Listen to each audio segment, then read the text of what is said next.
dito sa impeachment proceeding na kung saan ay talagang ginigipit ng mga bangag ang magkakasabwat si Romualdez Tambaluslo, si Liza Panas para nga impeach si Sara. Alam nyo na kung bakit. Dahil, diba? Dahil alam nila na pagdating sa 2028 ay mahihirapan sila sa panibagong Duterte. So ngayon, eto yung ating isa sa expose, diba? Na itutumba lahat, itutumba si PRRD. Ayan, nandyan na nga sa detention, din ang mga vloggers, and si VP Sara. Paulit-ulit natin yung sinabi sa inyo mga palangga. At ang kagandahan nga dito, ang tawag dito, ay talagang nanindigan yung Supreme Court na ito ay what? Huwag pagbigyan. Okay? Basahin ko lang itong na-report sa atin. Huwag pagbigyan itong kadyutahan ng bangag administration. Right? So, at least nabawasan na yung burden kay Vice President Sara. I think on the way siya ngayon sa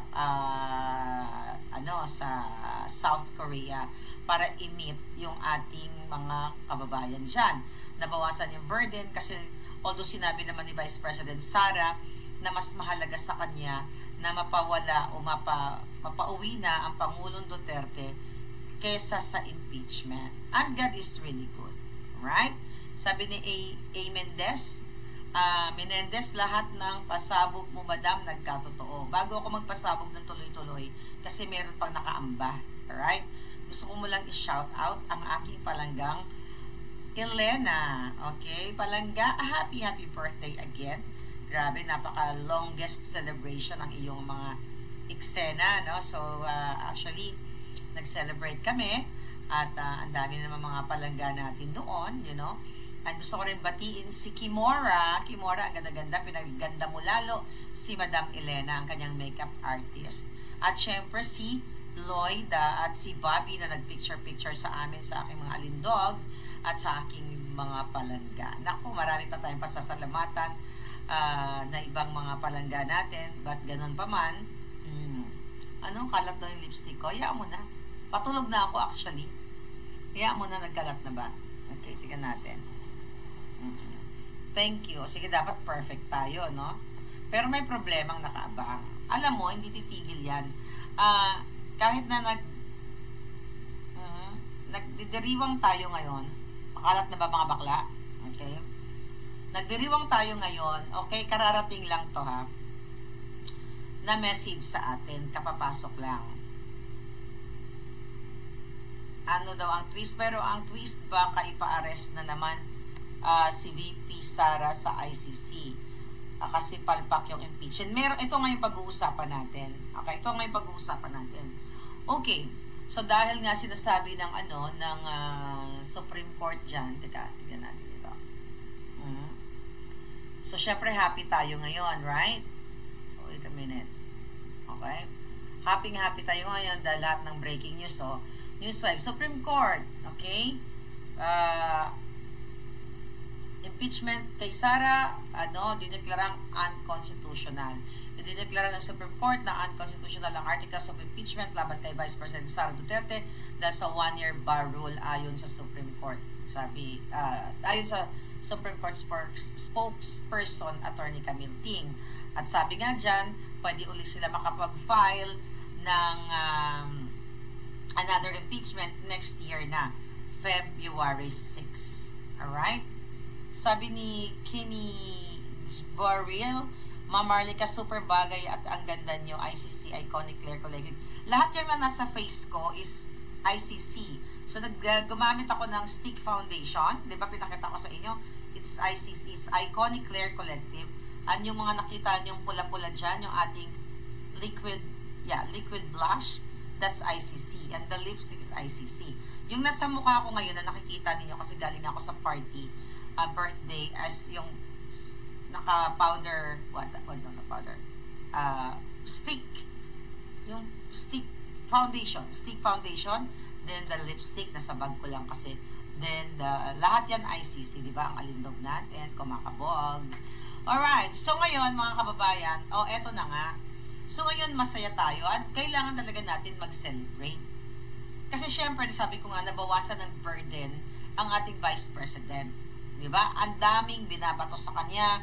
Sayang hindi natin nakita yung bloodbath, diba, sa impeachment trial.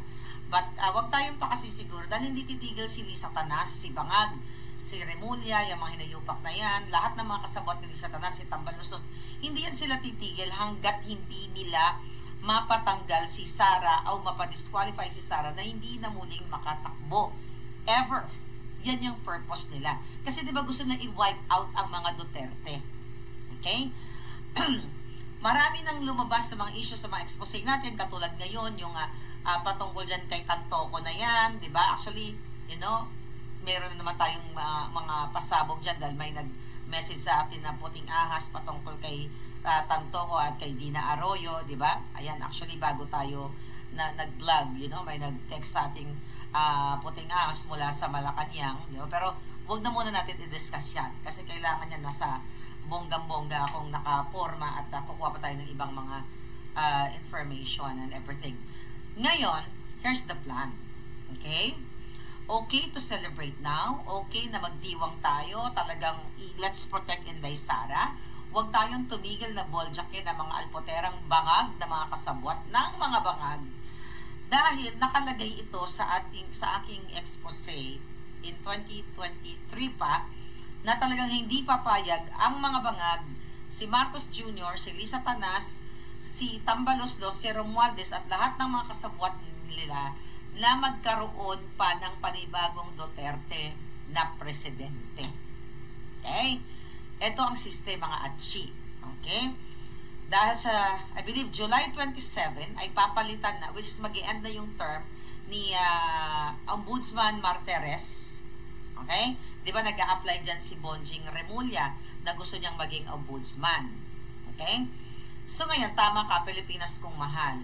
Ang plano nila, dahil nga hindi umipek itong impeachment sa Supreme Court dahil unconstitutional, gagamitin nila yung kung ano man yung nareklamo nila dyan sa impeachment, articles of impeachment na yan, yung mga binato nila kay Inday, the 125 million confidential fund, gagamitin yan kung sino man ang iupo ni Lisa Tanas i-appoint sa ombudsman. Yan ang gagawin nila ngayon. Magpa-file sila ng panibagong complaint. Siyempre, magpa-file ng complaint, sasagot si Inday, magkakaroon ng investigation, magkakaroon ng hearing, di ba? Ang ipapile nila like graft and corruption regarding nga dyan sa confidential fund na yan. Ito kami message lang sa atin. Galing mismo sa loob to ng Kongreso. Mga tao dyan, okay, na puting ahas. Alright? Malapit na po i-launch, sabi ni Levy. Ako, excited na siya sa ating iconic Claire Collective. Basta, soon yan. Very, very soon. Pero ngayon, tutukan muna natin itong ating issue dito kay Vice President Sara. Fresh na fresh. Actually, nung nabasa ko yung pagbasura ng Korte Suprema o pagdeklara ng unconstitutional, ay may pumasok na mensahe sa atin from puting ahas natin sa Kongreso na dahil pumalpak, ipupush nila sa ombudsman. Kakasuhan na naman nila si Inday Sara doon. Ano yung purpose? Para ma-disqualified na si Inday Sara at hindi na muling makatakbo perpetually sa pagka-presidente o sa kahit anong office. Okay, public office. Yan po ang gagawin ngayon ni Bangag at ni Lisa Tanas. Dahil nabubuksan, tagal na natin nabuksan. Yung mga pangyayari ngayon na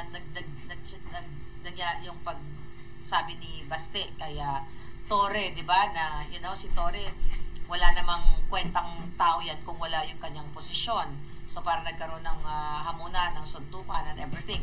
Tapos kunyari, inaccept yung challenge. Hindi kunyari, inaccept ng challenge ni Torre. Alam niyo, ito diversion ito. Okay? Pwede naman niya kunyari magpanggap sila na ignore na lang. Tapos nagpapakita pa na kunyari, nagpa-practice. Which is alam natin na hindi naman mangyayari itong suntukan na ito. Okay? Hindi mangyayari ito. Kasi paano yan? So pag may naghamunan, yung mga politiko magsusuntukan na lang. Pero ang sinasabi kasi ni Baste, not because magiging violente or what. Ang sinasabi kasi ni Pastet, ito lang pagkakaintindi ko. Talawan naman yan si Torre. Okay? Sa real life, talawan. Kumbaga, ang ginagawa niyang shield, yung posisyon niya bilang PNP chief. Kasi nga, sinunod niya ang lahat ng mga utos sa kanya ni Lisa Tanas at ni Bangag, yung gipiti ng KOJC, magukay at paghanap ng heartbeat, ang kidnapin ng Pangulong Duterte.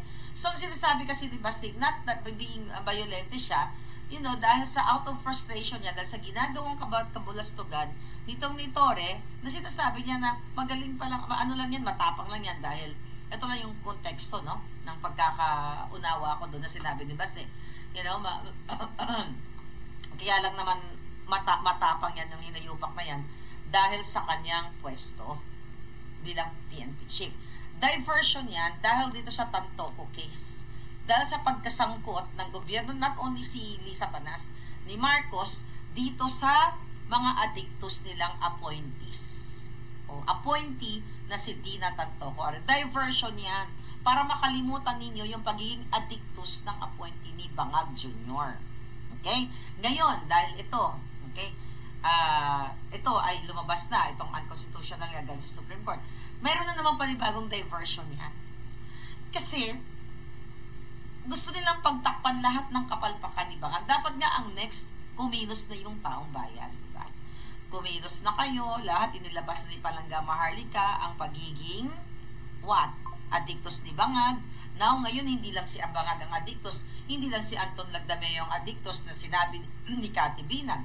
Now, itong si Dina Arroyo Tantoco, nilabas na ngayon ng bilyonaryo na talagang sila ay gumagamit nitong polboron.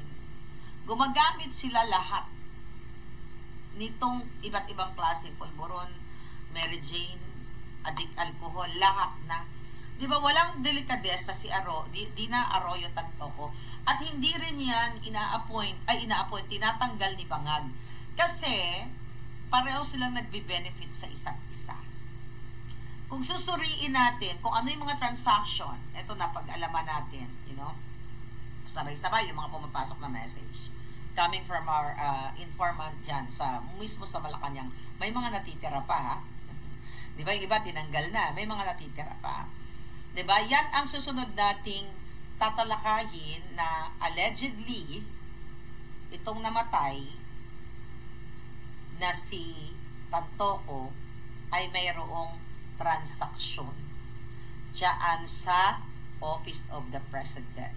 The beautification chuchu-chucho. Inaantay ko lang yung ipa-forward natin, ay ipa-forward sa atin ng ating puting ahas na mga ebidensya na pwede nating magamit. Okay?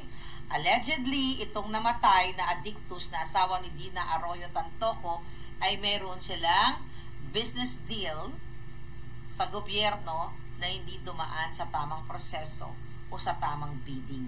Kaya naman, pareho silang nagbe-benefit, hindi nagbigay ng sympathy message si Bangag at si Lisa Tanas, parang walang nangyari, okay, nang nagurgur o na churva itong si Tantoco, kasi pareho sila may kabulastugan. Yan yung mga susunod natin. Kaya sabi ko nga, dapat talagang kumikilos na ang taong bayan para ligwakin ang lahat ng mga bangag.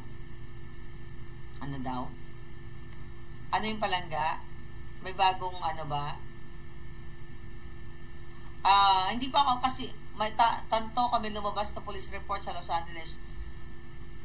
May lumabas na Tantoco may lumabas na itong si what's this? Okay.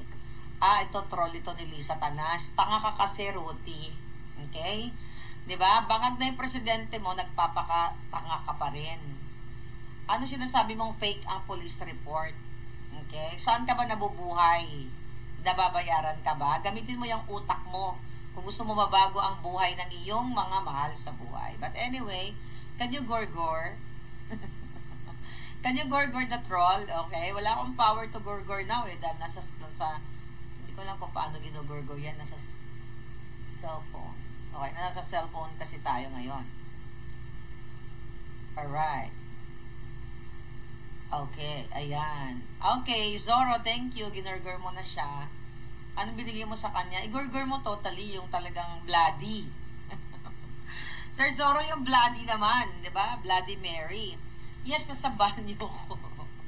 Nasa banyo ako today kasi wala akong studio. Alright? Nasa banyo ang hitad. Alright.